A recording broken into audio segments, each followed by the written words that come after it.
the United States and the Soviet Union on a sheet of ice in Lake Placid, New York. Muller trying to turn. There's the left foot. What a cracking shot. Johnny Muller. If you see a 9-9, Olga Korbut's won a gold medal. There it is. 5 seconds left in the game. Do you believe in miracles? Yes! Unbelievable.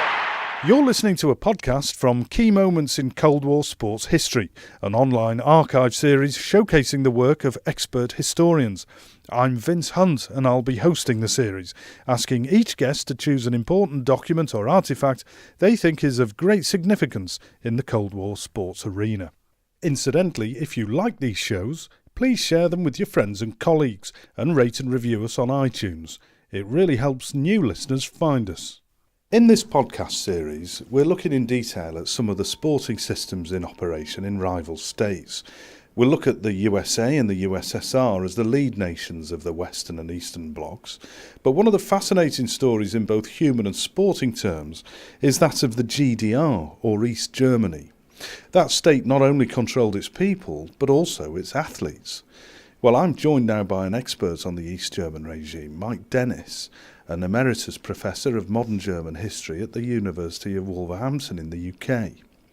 Mike, when East German leader Erich Honecker said sport is the means to an end, he meant it, didn't he?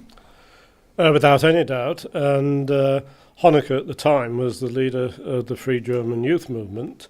Later on, he became head of party in 1971 after the departure of Walter Ulbricht. And throughout GDR history, sport was highly politicised. Sport was seen as a form of soft power. It was pursued very effectively by the East Germans in a number of arenas, and one was that of the Olympics. And much of the East German elite sports system was dedicated to success in the Olympic Games, in the hope, expectation indeed, that this would produce rewards both at home and abroad in enhancing the reputation of GDR, in bolstering the legitimacy of the East German socialist state. Was there one particular sport that the East Germans singled out for success? Did they undertake a kind of survey of where can we go that will yield success? Yes, without any doubt. And this is perhaps most obvious at the end of the 1960s, when the East Germans were preparing for the Munich Games in 1972 and were desperate, in fact, to inflict a defeat on what was termed the class enemy, indeed the main class enemy, that is the Federal Republic of Germany. So before the Games, the East German sporting and political leadership looked at the resources that were necessary and the structures that were required to produce results at the Olympic Games. Now, this had gone on before, but it was a tightening of the system and almost a brutal analysis of which sports were likely to produce the most medals and records at the Olympics and other major sporting events. So in 1969, sport was divided into two spheres. One was called Sport 1 and the other Sport 2. Now those sports in 1 included such as swimming, track and field, athletics. They were the ones which would produce the most medals, partly because they were not simply team games, but as in swimming, they ranged across a series of events. So it was decided, in order to reach the top or near the top of the unofficial medals table, these were the ones, in fact, to support, rather than some individual team games. Now, an exception to that was football. Football was retained in the top sphere, partly because of its popularity worldwide, and certainly amongst the East German population, partly because powerful individuals like the Minister of State Security, Erich Mielke, were also devotees of football. So football, because of its general popularity, because of its prestige worldwide, found a place in Sport 1, Whereas other sports, like table tennis, which would not deliver many medals, and were minor sports anyway, and did not have quite so much popularity, those sports were relegated into Tier 2, and Tier 2 meant less finance, fewer coaches, less professionalisation. So it was a great disadvantage to be in the lower tier. This story of East German political endeavour in the sporting field yielded some incredible results, didn't it? Just looking at some figures, a population of 17 million in the GDR. And at the Seoul Olympics, they won 103 medals and took second place. It's absolutely phenomenal. But then you look deeper and you discover that it was all to do with doping. Well, no, not really. This is a highly contentious issue. Doping was certainly one of the keys to the success of GDR sportsmen and sportswomen, and one can certainly see that in swimming. So certain sports, for example in 1976 at the Montreal Games, the East German women dominated the games. But there were other factors too. Doping could produce performance-enhancing benefits in sports with an endurance base, but in other sports where there are more refined skills, and dare I say it, football, as you know, the skills of a George Best are not easily reproduced, but doping does take place in football. Nevertheless, it also requires sophisticated training techniques. It also requires an understanding of biomechanics. It also requires detailed planning. It also requires where you are going to put your money, as I've already described. So doping alone is not the key to East German success, but certainly in some sports it was vital. I think it's correct to say that all top East German athletes, or certainly the vast majority, did have some form of doping program, that their coaches, the sports physicians, sports officials designed programs related to specific targets. That the drugs might have been amphetamines, there might have been various types of steroids, there might be certain techniques in disguising drugs, using diuretics, for example. So I would say, as far as we know, most top East German athletes were, in inverted commas, doped, and that includes actually many juniors. Certainly East German athletes were not unique in being doped. Many others were, as in the Soviet Union, as in West Germany. And more information is being produced on the doping programs in those countries. Again, the organisation and the structures are different, but there are definitely different systematic forms of doping in various Cold War states. USA, West Germany, USSR, Czechoslovakia, East Germany, France.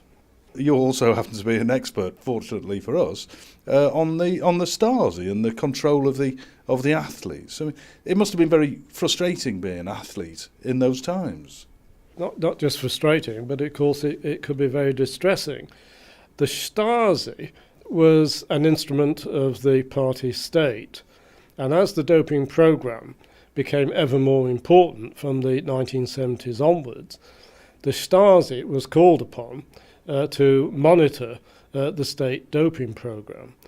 Now that meant for the Stasi that it monitored individuals, individual athletes at all levels, in all sports clubs.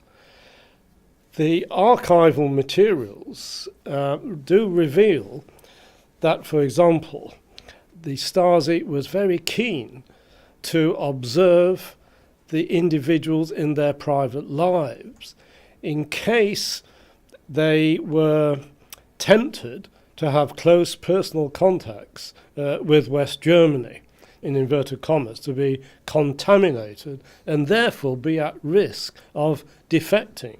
Now, defection meant for the East Germans a potential loss of know-how, and of course of prestige for the state. And one of those defections was of a star player of Dynamo Berlin, Lutz Eigendorf. Can you tell me a little about Eigendorf and the kind of public profile he had in East Germany? Yes, he was one of the star players. He was a striker with a national reputation. And the fact that he was playing for Dynamo Berlin meant, of course, he was highly profiled. And Dynamo Berlin was about to start on its serial run of championships of the East German Oberliga. And Mielke was investing a lot of time and energy in ensuring that Dynamo Berlin would reach the apex of football in East Germany. Therefore, the loss of somebody like Eigendorf was in fact a great setback to Mielke's aspirations. I would also add that there was an intense rivalry between Berlin and Dresden.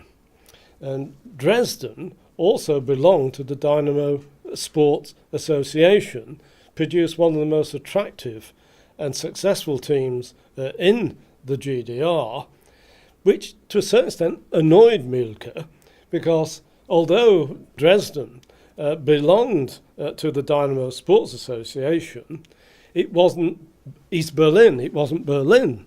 And this annoyed Mielke, who was desperate for his, in inverted commas, own team to overtake Dresden as GDR champions. And he went into the dressing room of Dynamo Dresden and told the players, and now it's our turn to be champions. One has this notion of the GDR as a kind of monolith, a rather grey monolith, but below the surface there are these seething tensions between clubs, even within the same association, never mind those between clubs belonging to different parts of the GDR sporting empire. And then a huge, huge system of informers, and in particular one man you'll be able to tell us more about, Technik. Ah, yes. Yeah, Dr. Manfred Hertner was, in a sense, the organisational, dare I say, genius behind the doping programme. He's ubiquitous. He's a member of the IOC Medical Commission, which is of considerable interest. He heads two work groups relating to the central doping programme. These are essentially groups that have responsibility for the organisation of the doping programme. That is to say, what are the kind of projects, what are the research projects that should be funded, and secondly, how the drugs should be distributed via the various channels in the sports medicine service, of which he was a leading member, how the drugs should be distributed via the coaches to the individual athletes. So Hertner is a very, very important figure in terms of the organisation of the East German doping programme. But he's also a Stasi spy. And he's the top Stasi spy. He's IMB Technik, which means he's a very highly prized spy, and he's able to deliver to his Stasi controller at central level very important information on which athletes are being doped, sometimes which athletes are taking excessive dosages, that is to say, wild doping. He's also able to tell his Stasi controller of many of the tensions within the doping system. He's also able to tell his Stasi controller of the bitter rivalries at various levels of the doping program, as for example, amongst the scientists themselves, where there is very fierce competition for project leadership, for positions within the doping program, for bonuses, for their reputation. And this is something which I actually find quite fascinating about the East German doping program. It's not such a smoothly run operation. It's preying, in fact, to human ambition as well, and corruption. And that's nothing peculiar to sport, but it is very interesting at this stage that we're able to show this, whereas certainly before 1990 we were unaware of many of these issues. We're certainly aware of doping before 1990 because of defection of athletes and indeed of top-level scientists who were involved in the doping program. But the actual scale of the program, of the tensions within it, we were not so sensitive towards this. You've been listening to a podcast from the series Key Moments in Cold War Sports History, a project bringing together experts from around the world and hosted here on the Wilson Centre's online digital archive at digitalarchive.org. These podcasts are part of the project The Global History of Sport in the Cold War, which is sponsored by the National Endowment of the Humanities, directed by Professor Bob Edelman of UC San Diego, Professor Chris Young from the University of Cambridge, and Dr. Christian Ostermann of the Woodrow Wilson Centre, and run in collaboration with the German Historical Institute Moscow, the Jordan Centre for Advanced Russian Studies at New York University, and Pembroke College, University of Cambridge. The presenter is Vince Hunt, and the series is produced by Vince Hunt and Laura Deal.